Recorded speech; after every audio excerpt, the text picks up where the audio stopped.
Welcome back to the program. It's a pleasure to be with you, and always glad to welcome back to the program Jason Isaac, who is CEO of the American Energy Institute. I want to talk to you about the dark money groups that are being bankrolled by billion-dollar networks to block U.S. energy and strengthen China and Russia. Jason, welcome back.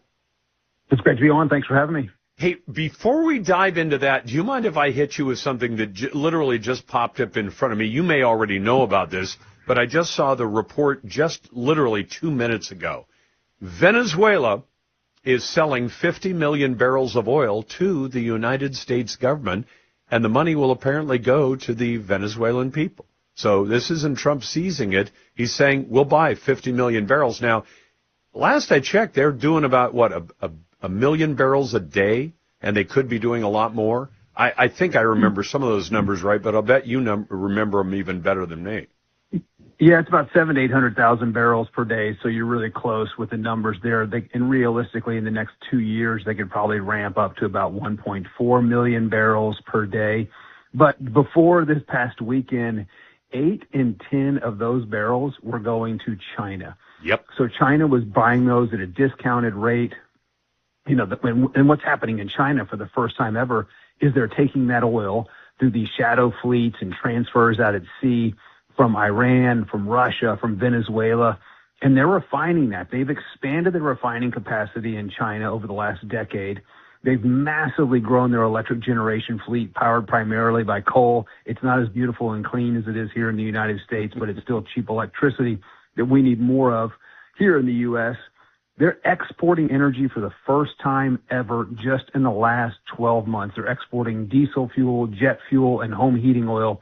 Again, they've never been an exporter of energy, and that has changed just in the last year, and it's powered by cheap oil. And then look today, I think a number came out today, a report came out today showing that China's putting $4 billion into higher ed here in the United States. They're tainting our think tanks. They're tainting institutions of higher education, and they're certainly aligned with a lot of these climate alarmist groups like Greenpeace and Sierra Club and Union of Concerned Scientists here in the United States, and they're funding that through these dark money nonprofits that are protected by IRS. So, Jason, let's go back to Venezuela just for a moment. Trump has said they'll pay market price for these barrels, so it won't be sold discounted to China, and the money will go back to Venezuela. Is this a way to stick it to China to some extent by saying, we're going to buy the oil right out from under you, except we're not paying the cheap jack prices you've been paying. We're going to pay full price, but the money is going to go to the people of Venezuela and not to that crook Maduro. Yeah, and I hope so. In some of that transaction, I hope there is some of the repayments for the billions of dollars that American companies that had their equipment, their leases, their operations completely stolen by Maduro and Chavez. I hope there's some payment for that in there, but it immediately increases the cost of oil for China. And so this is a great thing for natural markets around the world, because you're eliminating a lot of the subterfuge, if you will, that's been happening and threatening oil supply and the cost of oil. When you buy it, via the black market, you're lowering the cost elsewhere. So I really think this is going to be a net win for Americans. We've got the refining capacity for that heavy crude oil in Venezuela. You think about getting it from the Middle East or in other places. The transportation costs are going to come down significantly. So ultimately, the American consumers win, and it sounds like Venezuela is going to win as well. I mean, because the heavy crude is what a lot of our Gulf refineries want, right? That they like that better than the stuff that most of the stuff we're getting out of our soil. Is that right? Yeah, correct. Yeah, we mostly export the light sweet crude to European markets where they have the refining capacity to turn that into good products and fuels.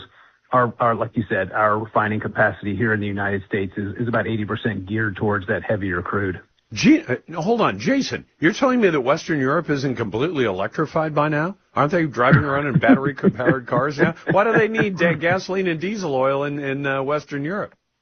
It's so unbelievable. It's what moves the world. Diesel fuel, powers ships. It powers most of the trucks in the world. And it's really unfortunate what's happening in Germany right now.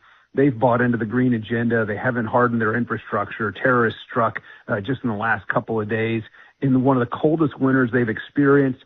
45,000 people are literally at the risk of freezing to death because you had some eco-terrorists thinking that Germany, the place with the most expensive electricity on the planet, that's deindustrialized over the last 2 decades because they've bent the knee to the climate alarmist Green New Fraud movement. It's really detrimental. It's just absolutely alarming what they've allowed to have happen, in Germany and the EU as well. It's By the way, unfortunate. I think they're lost. I do want to mention, I mentioned it already, but Jason Isaac is CEO of the American Energy Institute, and you've got this new report out that you kind of just touched on, and the idea that there are a bunch of dark money groups that are funneling money into the United States to try to bend public opinion in the direction of green while China is going the other direction.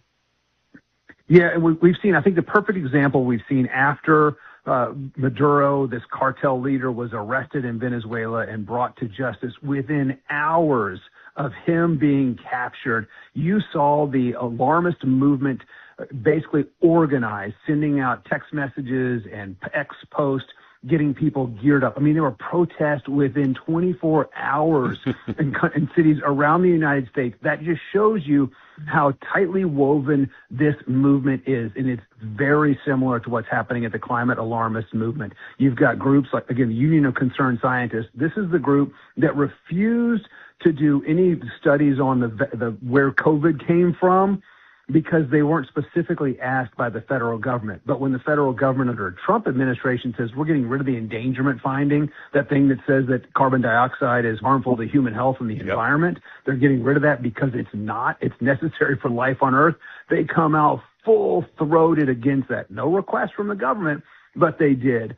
You got groups like Sierra Club that are just falling apart, losing millions of members, losing tons of money. My favorite, Greenpeace. $660 million, lost a case. They were ordered to pay $660 million to a company based in Texas, Energy Transfer. That was later reduced to $345 million. So what does the Greenpeace do? They use the EU. They're actually suing Energy Transfer in a European court, even though Energy Transfer doesn't do business in the EU. This is just absolutely appalling how they're using these coordinated attacks. They're using the courts, both here in the United States and federal or international courts, to target energy companies. It's just, these are terrorists. Is there a way for the federal government to say to the universities, you can't take this money anymore because you're taking it from people with a dog in the fight? And if you do, we're not going to give you federal funding. Is that a mechanism? And we got about 30 seconds. Yeah, I really think the biggest threat is to these organizations and their nonprofit protective status. They're 501c3 organizations that are taking foreign funding, and that's where you go in and you get rid of these C3 protection. They've got to disclose where they're getting their money from. We just need more transparency. States can pass laws to stop this. The Supreme Court can step in on the climate alarmist nuisance lawsuits that are happening around the U.S. So there is some venues that can be done to protect American economic prosperity. Hey, Jason, it's always a pleasure. You keep up the good work at the American Energy Institute, and we always appreciate your time. Thanks, Lars, for having me on. Appreciate it. You bet. That's Jason Isaac, CEO of the American Energy Institute. Your calls are welcome, 866-HEY-LARS. Send emails to talk@LarsLarson.com, and you can always tell Alexa to play the Lars Larson Show.